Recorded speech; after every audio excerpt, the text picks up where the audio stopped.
Episode की शुरुआत में उस कुकुम्बर डेविल को मारने के साथ ही पावर को मालूम चलता है एक नया रूल।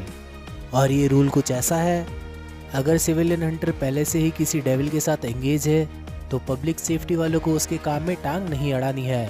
और हमने पिछले एपिसोड के अंदर देखा ही था कि एक सिविलियन हंटर पहले से ही इस डेविल को हैंडल कर रहा था, लेकिन पावर ने ये रूल तोड़ दिया जिस वजह से उसे अरेस्ट भी किया जा सकता है। और अब माकीमा वहाँ पर आने के साथ ही पावर को डांट लगाने लगती है। माकीमा बताने लगती है कि पावर को बिना सोचे समझे कोई भी काम नहीं करना चाहिए और डेंजी को भी पावर को कंट्रोल में रखना चाहिए था। हमें पता चलता है कि पावर एक फील्ड होने से पहले एक ब्लड डेविल थी और वो अपने ब्लड को लड़ाई के दौरान यूज़ कर सकती है। लेकिन माकीमा की ये बातें सुनने के साथ ही पावर काफ़ी ज़्यादा डर जाती है और वो डेंजी के ऊपर इल्ज़ाम लगाने लगती है कि डेंजी ने ही उसे ऐसा करने को कहा था। और ये सुनने के साथ ही डेंजी पावर को झूठा कहने लगता है और इसी चीज़ के चलते इन दोनों के बीच में ही बहस होने लगती है। और माकीमा इन दोनों को ही कहने लगती है कि वो चाहती है कि ये दोनों ही मिलकर साथ में काम करें। और कुछ ही देर बाद डेंजी ज़िंदगी में पहली बार सोडा को खरीद कर पीता है और अचानक से पावर को वहाँ पर एक बिल्ली दिखाई देती है और उसे देखने के साथ ही वो उसे प्यार करने लगती है। डेंजी कहने लगता है कि सोडा पीना भी उसके लिए एक सपने जैसा ही है, लेकिन अगर पावर ऐसे ही झूठ बोलती रही तो इन लोगों के लिए मुसीबत हो सकती है। और पावर यहाँ पर बताने लगती है कि उसे पूरी दुनिया में सिर्फ बिल्लियाँ ही पसंद है और उसे इंसानों के साथ साथ डेविल से भी नफरत है, क्योंकि एक डेविल ने उसकी प्यारी बिल्ली मियाओ को किडनैप कर लिया था। और इससे पहले कि वो अपनी बिल्ली को बचा पाती, माकीमा ने पावर को किडनैप कर लिया और उसी दिन के बाद से पावर एक हंटर बन चुकी है। लेकिन उसने अपनी बिल्ली की खोज में आज तक हार नहीं मानी है और वो अपनी बिल्ली को बचाने के लिए किसी भी हद तक जा सकती है। पावर बताने लगती है कि डेंजी को तो ज़रूर उसकी बातें पचकानी लग रही होगी और डेंजी कहने लगता है बिल्लियों का तो पता नहीं, लेकिन वो पावर की ब्रेस्ट छूने के लिए कुछ भी कर सकता है। डेंजी के पास भी एक चेनसो डेविल हुआ करता था तो वो उसकी बात समझ सकता है। और अब पावर डेंजी को एक ऑफर देने लगती है, अगर डेंजी पावर की मदद करता है उसकी बिल्ली को ढूंढने के लिए तो पावर उसे अपने ब्रेस्ट छूने देगी। और ये चीज़ सुनने के साथ ही डेंजी बौखलाते हुए कहने लगता है कि आखिर उस डेविल की हिम्मत कैसे हुई एक मासूम सी बिल्ली को किडनैप करने की। डेंजी एक्साइटमेंट में कहने लगता है कि मैं उस डेविल को जिंदा नहीं छोड़ूंगा। जिस सब के बाद ये हेडक्वार्टर्स में जाने के बाद ही पावर के लिए परमिशन ले लेते हैं, क्योंकि पावर को अकेले में जाना अलाउ नहीं था। और ट्रेन के अंदर सफ़र करने के दौरान पावर बताने लगती है कि उसे मालूम है कि वो डेविल कहाँ पर रहता है और डेंजी को भी उस डेविल से निपटना होगा, क्योंकि डेंजी को अपने सामने देखने के साथ ही वो डेविल पावर की बिल्ली को शील्ड की तरह यूज़ करेगा। डेंजी बताता है कि उसके पेट का नाम पोचीटा था, जो कि किसी वजह से मारा गया, लेकिन आज भी वो डेंजी का दिल बनकर जिंदा है। पावर कहने लगती है कि इंसान सबसे ज़्यादा मूर्ख होते हैं, वो तुम्हारा दिल बनकर आखिर कैसे जिंदा रह सकता है। ये बात सुनने के साथ ही डेंजी को काफ़ी ज़्यादा गुस्सा आने लगता है, लेकिन अचानक से ही उसकी नज़र गलत जगह चली जाती है जिस वजह से वो उससे बहस नहीं करता, जिस सब के चलते वो मन में सोचने लगता है कि इन दोनों की कभी नहीं बनने वाली। और दूसरी तरफ यहाँ पर माकीमा अपने सीनियर्स के साथ बात कर रही थी, जहाँ पर वो सभी कहने लगते हैं कई सारे देशों ने डेविल्स को अपने फेवर में यूज़ करना शुरू कर दिया है और आखिर माकीमा की नई स्क्वाड कैसा काम कर रही है। जिस पर माकीमा बताने लगती है कि उनमें से एक काफ़ी ज़्यादा स्ट्रांग है और दूसरा काफ़ी ज़्यादा इंटरेस्टिंग है। सीनियर्स बताने लगते हैं कि वो सभी डेविल्स हमारे लिए कुत्तों के समान है, तुम्हारा काम सिर्फ उन्हें ट्रेन करना है, तुम्हें उनसे कोई लगाव नहीं होना चाहिए। और कार के अंदर आके माकीमा से पूछने लगता है कि आखिर उसे डेंजी से इतनी ज़्यादा उम्मीदें क्यों हैं। माकीमा कहने लगती है कि सभी डेविल्स अपने नाम के साथ ही पैदा होते हैं और उनके नाम आम लोगों के अंदर उनके डर को दर्शाता है। जैसे कि कॉफ़ी से किसी को भी डर नहीं लगता तो कॉफ़ी डेविल काफ़ी ज़्यादा कमज़ोर होगा, लेकिन कार से काफ़ी ज़्यादा लोगों को डर लगता है तो कार डेविल काफ़ी ज़्यादा पावरफुल होगा। और डेंजी तो एक चेनसो डेविल के अंदर तब्दील हो सकता है, जो कि माकीमा को काफ़ी ज़्यादा इंटरेस्टिंग लगता है। लेकिन आकी को फिर भी नहीं लग रहा था कि डेंजी उनके किसी भी काम का है, क्योंकि उसके पास कोई भी मोटिवेशन नहीं है, वो तो बस एक ज़िंदगी जीना चाहता है। दूसरी तरफ डेंजी और पावर शहर से काफ़ी ज़्यादा बाहर आ चुके थे और पावर यहाँ पर डेंजी को एक घर की तरफ इशारा कर बताने लगती है। पावर बताती है कि वो डेविल उसी घर के अंदर रहता है, जिस सब के चलते ये दोनों ही उस घर की तरफ जाने लगते हैं।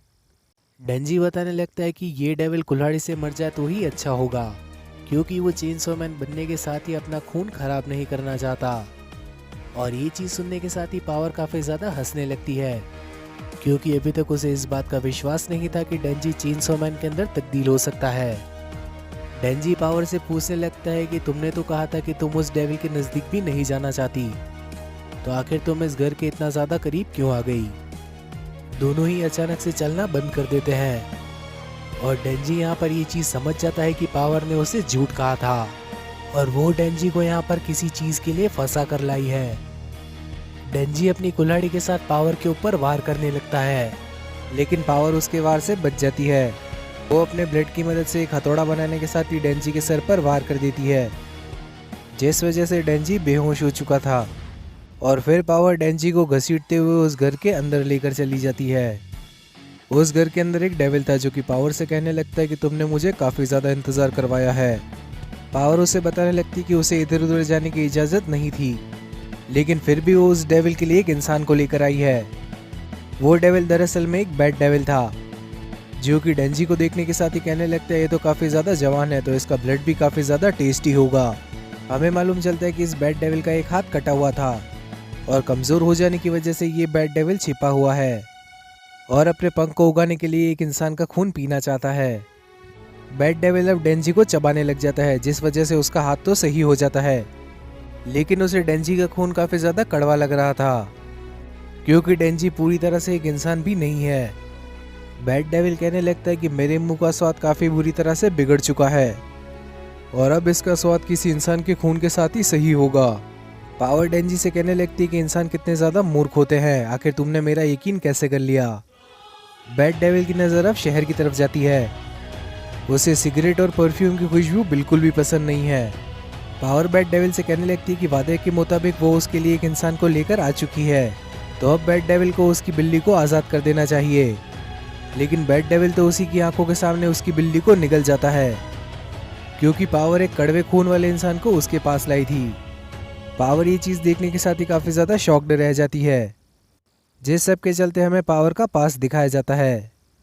पावर एक नई नई फील्ड बनी हुई थी और वो जंगल के जानवरों को मारने के साथ ही उनका खून पिया करती थी। एक दिन उसे वो बिल्ली मिली जो कि मरने जैसी हालत के अंदर थी। उसने उस बिल्ली को एक काऊ का दूध पिलाया। पावर चाहती थी कि पहले वो उस बिल्ली को बड़ा कर ले, फिर उसे वो खाएगी, लेकिन समय के साथ साथ उसे उस बिल्ली से प्यार हो गया और आज से पहले पावर के सामने कोई भी जिंदा नहीं बचा था। लेकिन एक दिन अचानक से पावर के सामने बैड डेविल ने आकर उसकी बिल्ली को किडनैप कर लिया और बैड डेविल ने पावर से कहा कि अगर तुम अपनी बिल्ली को जिंदा देखना चाहती हो तो मेरे पास एक इंसान को लेकर आ जाओ। पावर किसी इंसान को लेने के लिए शहर में गई थी, लेकिन माकी माँ ने उसे पकड़ लिया और उसे पब्लिक सेफ्टी में शामिल कर दिया। कहानी अब फिर से प्रेजेंट टाइम में आ जाती है, जहाँ पर पावर डेंजी से कहने लगती है कि मुझे समझ आ चुका है कि तुम्हें पूचीटा के बिना कैसा लगता होगा।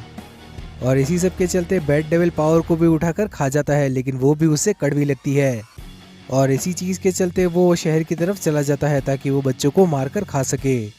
बैड डेविल कहने लगते हैं कि मैं अपना मुंह साफ करने के लिए बच्चों को खाऊंगा और अपना पेट भरने के लिए जवान और हट्टे कट्टे लोगों को खाऊंगा। बैड डेविल ने डेंजी को भी अपने पंजों के अंदर पकड़ा हुआ था, लेकिन अचानक से उसे मालूम चलता है कि डेंजी तो उसी का खून पीने में लगा हुआ है। डेंजी को भी एक पुराना दिन याद आने लगता है, जहाँ पर पोचीटा कहीं पर खो चुका था और आखिर में पोचीटा उसे अपने ही घर के अंदर मिला, जहाँ पर पोचीटा काफ़ी ज़्यादा रो रहा था। और जब डेंजी ने पोचीटा को हक किया तो वो दोनों ही काफ़ी ज़्यादा खुश थे। डेंजी को मालूम था कि पावर को आखिर कैसा लग रहा होगा अपनी बिल्ली के बिना। डेंजी बैड डेविल से कहने लगता है कि मेरे ब्रेस्ट को वापस करो, और ये चीज़ कहने के साथ ही डेंजी अपनी छाती की रस्सी खींच लेता है और डेंजी के चेहरे के अंदर से एक चेनसॉ निकल चुकी थी। और ये चीज़ देखने के साथ ही बैड डेविल को मालूम चलता है कि डेंजी भी एक डेविल है। डेंजी अपनी चेनसॉ की मदद से बैड डेविल का हाथ फिर से काट देता है और अचानक से ये दोनों ही जाकर ज़मीन पर गिर जाते हैं। वहाँ पर एक लड़की मौजूद होती है जिसे डेंजी वहाँ से भाग जाने को कहने लगता है और बैड डेविल ये चीज़ देखकर काफ़ी ज़्यादा कंफ्यूज था कि आखिर ये डेविल एक इंसान को भाग जाने को क्यों कह रहा है। डेंजी बैड डेविल को एक जोर की लात मार देता है, जिसके चलते इन दोनों की काफ़ी ज़्यादा खतरनाक लड़ाई शुरू हो जाती है। लड़ाई के दौरान ही डेंजी को कई सारे इंसान वहाँ पर दिखते हैं और डेंजी उन सभी को वहाँ से भाग जाने को कहने लगता है, लेकिन बैड डेविल अचानक से एक कार को उठा लेता है जिसके अंदर एक आदमी बैठा हुआ था और वो उसे डेंजी की तरफ फेंक देता है।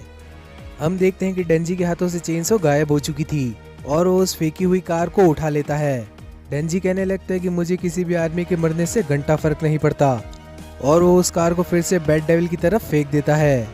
वो आदमी कार से समय रहते बाहर कूद जाता है और वो कार बैट डेविल के चेहरे पर पड़ने के साथ ही वहाँ पर ब्लास्ट हो जाती है। बैट डेविल चेनसो मैन के ऊपर शॉक वेव के साथ अटैक कर देता है, जिस वजह से चेनसो मैन दूर दीवार के अंदर घुस जाता है और इसके बाद बैट डेविल वापस उसी गाड़ी वाले इंसान को खाने के लिए पीछे भागने लगता है। लेकिन अचानक से उसे चेनसो शुरू होने की आवाज़ आने लगती है। बैट डेविल समझ जाता है कि चेनसो मैन अभी तक मरा नहीं था और डेंजी धुएं के बाहर आने के साथ ही कहने लगता है कि मुझे तो कुछ भी नहीं हुआ और बैट डेविल अब चेनसो मैन को देखकर डरने लगता है। वो अब चेनसो मैन की तरफ कुछ पत्थर दे मारता है, लेकिन चेनसो मैन अपनी चेनसो की मदद से उन पत्थरों को काट देता है। बैट डेविल अब चेनसो मैन को मुक्का मारने लगता है, लेकिन डेंजी उसका दूसरा हाथ भी काट देता है। डेंजी अब सीधा बैट डेविल के पेट पर अटैक कर देता है, जिस वजह से बैट डेविल की यहीं पर मौत हो जाती है और इसी सब के चलते ये एपिसोड यहीं पर खत्म हो जाता है। और अगला एपिसोड काफ़ी ज़्यादा धमाकेदार होने वाला है क्योंकि डेंजी का एक सपना पूरा हो जाएगा। तो इस वीडियो को लाइक करने के साथ ही चैनल को भी सब्सक्राइब कर लेना और आखिर में नोटिफिकेशन बेल को ऑन करना मत भूलना, ताकि फ्यूचर में आने वाली वीडियोस की नोटिफिकेशन आप लोगों से मिस ना हो। तो अब मिलते हैं किसी और वीडियो